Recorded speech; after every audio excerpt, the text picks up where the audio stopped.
our next expert speaker, Professor Alan Miller, who is Professor of Practice in Human Rights Law at the University of Strathclyde, Glasgow, and the former co-chair of the Scottish Task Force for Human Rights Leadership. And Professor Miller is going to talk to us about the responses to the human rights implications of climate change. The floor is yours. Thank you very much, Claire, and good morning to everyone, wherever you are. The title of my presentation this morning is COP26 and Beyond: Public Participation and Accountability are Keys to Progress. By way of introduction, I think over the last day or two, it is now widely recognized that the impact of climate change upon our lives, our livelihoods, our ways of life, do represent the greatest 21st century threat to the enjoyment of human rights. And the UN Secretary General was right to state that we're at code red for humanity. However, there is hope, and it needs COP26 to signal a leadership of both humility and of ambition. One way to bring this about at COP26 and beyond is through increased public participation and accountability. Systemic and transformative change is required to combat climate change, and a power shift is required to enable this. The best way to achieve this power shift is through adopting a human rights-based approach and promoting and demanding climate justice, whereby people become empowered as rights holders and governments become accountable as duty bearers. We are now seeing this underway in different parts of the world. We are seeing this human rights-based response, for example, in the global mobilization of youth demanding intergenerational climate justice. We're seeing it in the demand of developing countries for what's called debt for climate, converting debt to climate action funding. We're seeing it in the increasing demands of civil society organizations for a transformative rights-based global governance and economy, because business as usual and politics as usual has failed.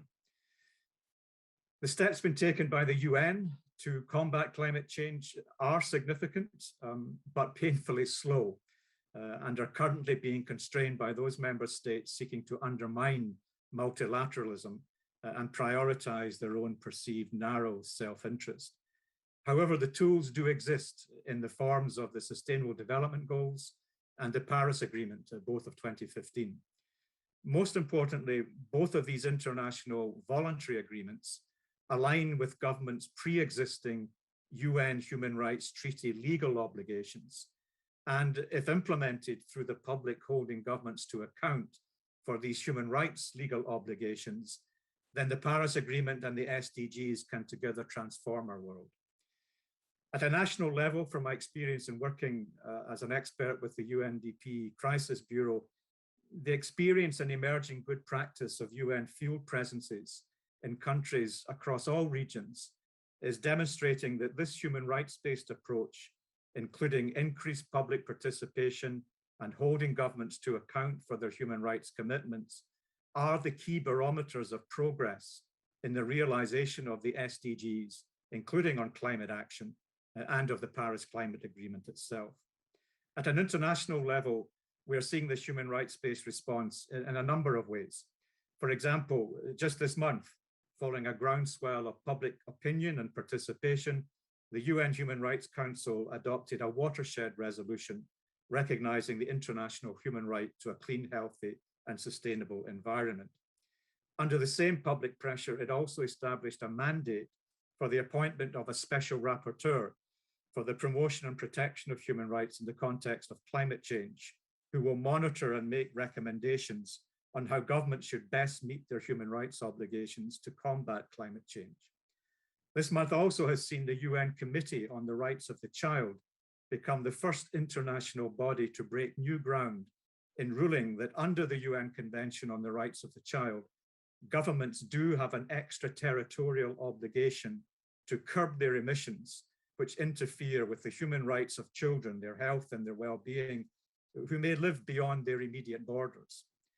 These significant developments will further give impetus to the growing climate litigation around the world, which is seeking to hold to account governments and corporations for their carbon emissions and so help cut through the rhetoric and inaction. Courts are increasingly taking into account a wide range of factors, including the will of national parliaments, international agreements like the Paris Agreement, which defines the necessary emission reductions, the legal obligations and intergenerational equity required by the UN Convention on the Rights of the Child, as well as the responsibilities of business under the UN Guiding Principles on Business and Human Rights. In the face of the scale of the challenge, however, it is humility and ambition that must be the watchwords of leadership at COP26 and beyond. And in this sense, it's possibly quite fitting that COP26 is taking place right here in Scotland and in Glasgow. It is a small country and yet a cradle of the industrial age based upon the exploitation of fossil fuels, and now committed to a human rights-based response to climate change. Scotland, quite rightly, is quite humble in recognition of this past, but also does have a real ambition and sense of responsibility to demonstrate its share of leadership through a just transition towards a greener and fairer economy and society. So in its climate targets, in its adoption by the Parliament of climate justice as being its guiding way forward, as well as in its introduction of a new human rights framework to meet today's challenges. And a human rights bill is currently being prepared for the Scottish Parliament based upon recommendations from a national task force for human rights leadership. And this new framework will be aligned with the SDGs, will include the right to a healthy environment, incorporate key UN human rights treaties, including the Convention on the Rights of the Child, and introduce innovative and effective forms of public participation and accountability. The pandemic, I think, and its response and the recovery from the pandemic provides lessons for us in climate change. Science, governments, public services, and people have all come to the fore in response to the pandemic in efforts to save lives and livelihoods. And the urgency and the scale of government's access to and use of resources has shown just what is possible when there is political will. A human rights approach to climate change, therefore, means that the public should increasingly hold governments to account to demonstrate this same political will that we've seen in combating the pandemic. Government should simply govern.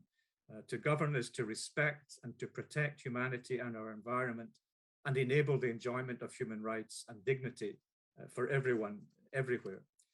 So in conclusion, what then does a human rights and climate justice response need at COP26 and beyond? Three things, at least, I would say. One, delegates and leaders need to demonstrate leadership based on honesty and humility in their recognition of the scale and challenge and the necessary transformation going beyond any commitments made to date. Second, they need to act upon their duties under international human rights law and demonstrate an ambition which is commensurate with the scale of the challenge. This must include meaningful public participation and accountability. And thirdly, and finally, nothing will succeed without recognition of the interdependence and differentiated responsibilities within our society and our world. Equity and a just transition must be among all countries and central to our efforts. So whilst COP27 is unlikely to achieve all of this in the current circumstances, it needs to convincingly deliver the momentum necessary to enable this progress beyond COP26. Let Glasgow be the change that we all need to see. Thank you very much. Thank you very much, Professor Miller, indeed, for giving us some hope about the impact of the UN treaties and initiatives. And indeed, let's hope that COP26 in Glasgow is ambitious.